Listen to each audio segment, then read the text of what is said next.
पिछले 12 घंटे के अंदर ईरान, अमेरिका और इजराइल से जुड़े सारे अपडेट्स मैं आपको बताऊंगा।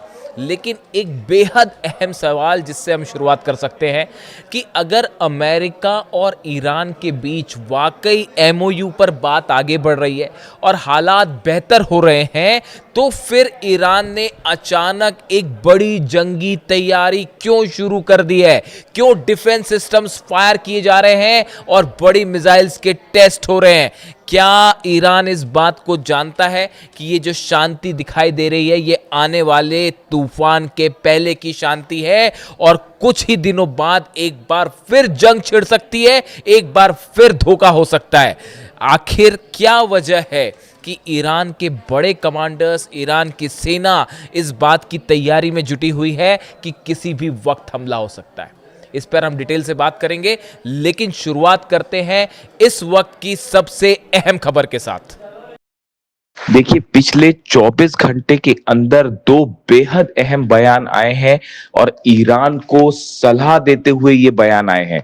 देखिए, पहला बयान आया है नॉर्थ कोरिया के शासक किम जोंग उन की तरफ से और दूसरा बेहद अहम बयान आया है रूस के राष्ट्रपति व्लादिमीर पुतिन की तरफ से। और ये दोनों ही मानो ईरान के एटमी पावर को लेकर एक बेहद अहम और बड़ी बात कह रहे हैं। देखिए, सबसे पहले बात करते हैं हम किम जोंग उन की। नॉर्थ कोरिया के शासक किम जोंग उन ने एक प्रोग्राम के दौरान जिसमें वो मिलिट्री के अधिकारियों को संबोधित कर रहे थे, उसमें उन्होंने एक बेहद अहम बात कही। किम जोंग उन की तरफ से कहा गया कि पिछले चंद महीनों के अंदर ईरान को लेकर अमेरिका की जो पॉलिसी देखने को मिली, जो एग्रेशंस देखने को मिले, जंग देखने को मिली, उसके बाद नॉर्थ कोरिया ने बड़ा फैसला लिया है। नॉर्थ कोरिया ने अपने एटमी हथियारों को तेजी से बढ़ाना शुरू कर दिया है। किम जोंग उन का कहना है कि अमेरिका और इजराइल जैसे देशों का सिर्फ एक इलाज है कि देश के एटमी पावर को बढ़ाया जाए, एटमी शक्ति को बढ़ाया जाए, ताकि अमेरिका और इजराइल जैसे देश हमला ना कर सके। देखिए, ये बेहद अहम बात है जो किम जोंग उन कह रहे हैं। किम जोंग उन ने एक बात और कही कि आजकल जो राष्ट्रवाद की परिभाषा अमेरिका और इजराइल जैसे देशों में देखने को मिल रही है, यूरोप के कुछ देशों में देखने को मिल रही है, ये बेहद खतरनाक है। और इस विचारधारा के चलते कई देशों पर हमले की कोशिश हो रही है, हमले हो रहे हैं। यही ईरान के साथ भी हुआ। जिस तरह से ईरान को निशाना बनाया गया, ऐसे हालात में किसी भी देश की सुरक्षा का सिर्फ एक रास्ता है, वो ये है कि न्यूक्लियर डिटरेंट हासिल किया जाए, एटमी शक्ति को बढ़ाया जाए, ताकि ऐसे देश हमला ना कर सके। किम जोंग उन का ये बयान इस ओर इशारा कर रहा है कि आने वाले चंद दिनों के अंदर नॉर्थ कोरिया की तरफ से अपने हथियारों के कार्यक्रम को, खास तौर पर एटमी हथियारों को तेजी से आगे बढ़ाया जाएगा। और किम जोंग उन ने इसका खुला ऐलान भी कर दिया है। उन्होंने अपनी सेना को यह आदेश दे दिया है कि जो मिसाइल प्रोग्राम है उसको तेजी से आगे बढ़ाया जाए, लॉन्ग रेंज मिसाइल्स बनाई जाए, साथ में एटमी जो हथियार हैं इनको भी तेजी से आगे बढ़ाया जाए, इससे जुड़े रिसर्च को तेज किया जाए। देखिए, ये बेहद अहम बयान है और एक प्रकार से इसे ईरान के लिए एक बड़ी सलाह माना जा रहा है। दूसरे शब्दों में किम जोंग उन ये कह रहे हैं कि ईरान को भी अपनी सुरक्षा के लिए एटमी पावर हासिल करना चाहिए, इसके अलावा और कोई चारा नहीं है और कोई रास्ता नहीं है। जब तक एटमी हथियार नहीं होंगे, जब तक न्यूक्लियर बॉम्ब नहीं होगा, तब तक हमले जारी रहेंगे, धोखा होता रहेगा। देखिए, ये बयान नॉर्थ कोरिया की तरफ से आया, किम जोंग उन की तरफ से आया, जो सीधा सीधा ईरान के मुद्दे पर बोलते दिखाई दिए।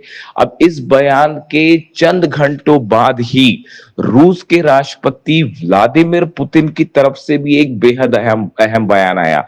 देखिए, व्लादिमीर पुतिन भी एक सेना से जुड़े कार्यक्रम को संबोधित कर रहे थे और उस दौरान उन्होंने कुछ ऐसी बातें कही जो इस ओर इशारा कर रही है कि आने वाले वक्त में जल्द ही एक बड़ी जंग छिड़ सकती है। देखिए, उन्होंने कहा, वो नेटो देशों की तरफ इशारा करते हुए कह रहे थे, रूस की तरफ से ये कहा गया, पुतिन की तरफ से ये कहा गया कि ऐसा लग रहा है कि नेटो के देश, उन्होंने ट्रंप का अमेरिका का नाम नहीं लिया, लेकिन उनके कहने का मतलब अमेरिका से भी था। ये सीधा हमला ट्रंप पे माना जा रहा है। पुतिन ने कहा कि नेटो देश अब रूस के खिलाफ सीधे जंग की तैयारी कर रहे हैं।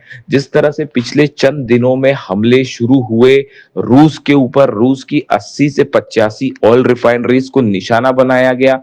अब पुतिन का कहना है कि जिन हथियारों से हमले हो रहे हैं, रूस को जिस तरह से निशाना बनाया जा रहा है, ये नेटो देशों की, अमेरिका की साजिश है और नई जंग भड़काना चाहते हैं नेटो के देश। इसके साथ ही देखिए, पुतिन ने भी एक बेहद अहम बात कह डाली है। पुतिन ने ये कहा है कि रूस की सेना अपने एटमी हथियारों के रिसर्च को बढ़ाएगी, अपने एटमी हथियारों के जखीरे को मजबूत बनाएगी।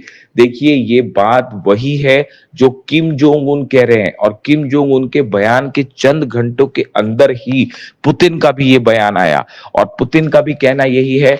दूसरे शब्दों में पुतिन ये कहते दिखाई दे रहे हैं कि नेटो देशों के एग्रेशन के खिलाफ, अमेरिका के हमलों के खिलाफ अगर कोई सबसे अच्छी नीति है सुरक्षा की, तो वो नीति है एटमी हथियार बनाना, लॉन्ग रेंज मिसाइल्स होना।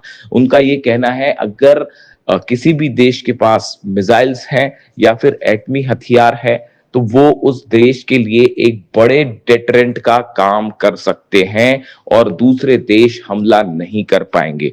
देखिए, जिस तरह से ईरान पर हमले हुए, ये कहा गया कि ईरान अपना न्यूक्लियर प्रोग्राम आगे बढ़ा रहा है, ईरान एटमी हथियार बना रहा है, जबकि ऐसा कुछ नहीं था।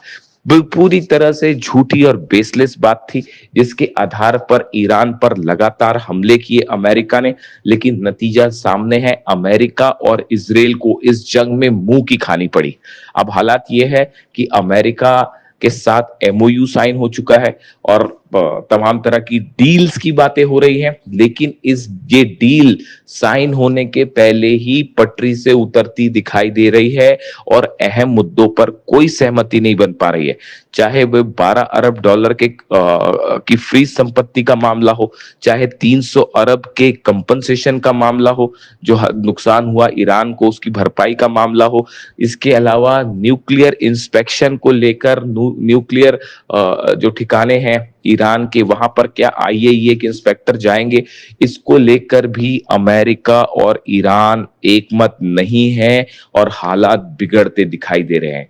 ऐसे में हॉर्मूज का मैनेजमेंट कैसे होगा, इसको लेकर भी हालात साफ नहीं है। ईरान ने ओमान के साथ एक बड़ी बैठक की है कि आगे कैसे मैनेज किया जाए, स्टेट ऑफ हॉर्मूज में एडमिनिस्ट्रेशन कैसे हो जहाजों का, इसको लेकर एक बड़ी बैठक हुई है ओमान और ईरान की, जिस पर अमेरिका को आपत्तियां हैं। अमेरिका का कहना है किसी तरह का कोई भी सर्विस चार्ज हॉर्मूज में नहीं लेने दिया जाएगा। इस मुद्दे को लेकर भी अमेरिका और ईरान आमने सामने हैं। वहीं डोनाल्ड ट्रंप की तरफ से भी ये बयान आ गया है कि आईएईए के इंस्पेक्टर्स जो हैं वो ईरान जाएंगे और न्यूक्लियर साइट्स पर जो है वो पता लगाएंगे कि वहां क्या हालात है, जिसको लेकर भी ये साफ नहीं है कि ईरान इसको इजाजत देगा या नहीं। ईरान की तरफ से साफ कह दिया गया है कि फिलहाल इस तरह की कोई परमिशन नहीं दी गई है। ऐसे में ये माना जा रहा है कि अमेरिका और ईरान के बीच चंद दिनों बाद एक बार फिर बड़ी जंग देखने को मिल सकती है। जिस तरह से लेबनान और गाजा में हमले जारी हैं नेतन्याहू के, वो इस ओर इशारा कर रहे हैं कि सीज फायर पूरी तरह से फेल है, खासतौर पर लेबनान में और गाजा में।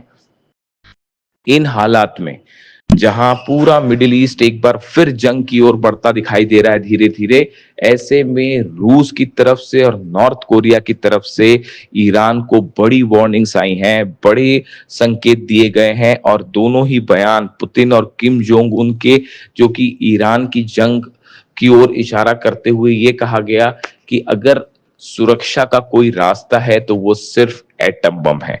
देखिए, सीधे तौर पर पुतिन ने ईरान का नाम नहीं लिया, लेकिन नॉर्थ कोरिया के तानाशाह जो हैं उन्होंने किम जोंग उन की तरफ से ये सीधा सीधा ईरान की जंग से जोड़कर इसको बात को कहा गया, और उन्होंने साफ कहा कि अमेरिका और इजराइल जैसे देशों का हमलों का कोई अगर इलाज है तो वो इलाज है एटमी डेटरेंस हासिल करना।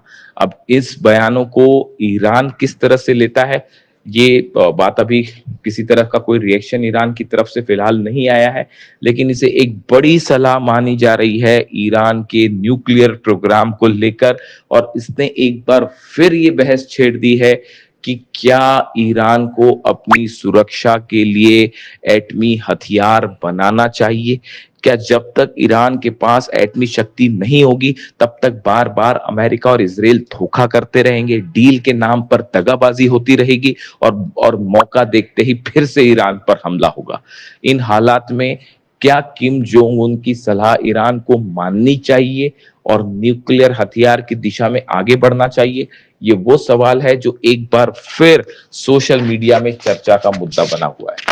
इससे जुड़ा जो भी अपडेट होगा वो आप तक पहुंचाएंगे। वीडियो कैसा लगा कमेंट करके जरूर बताइए। Thank you so much.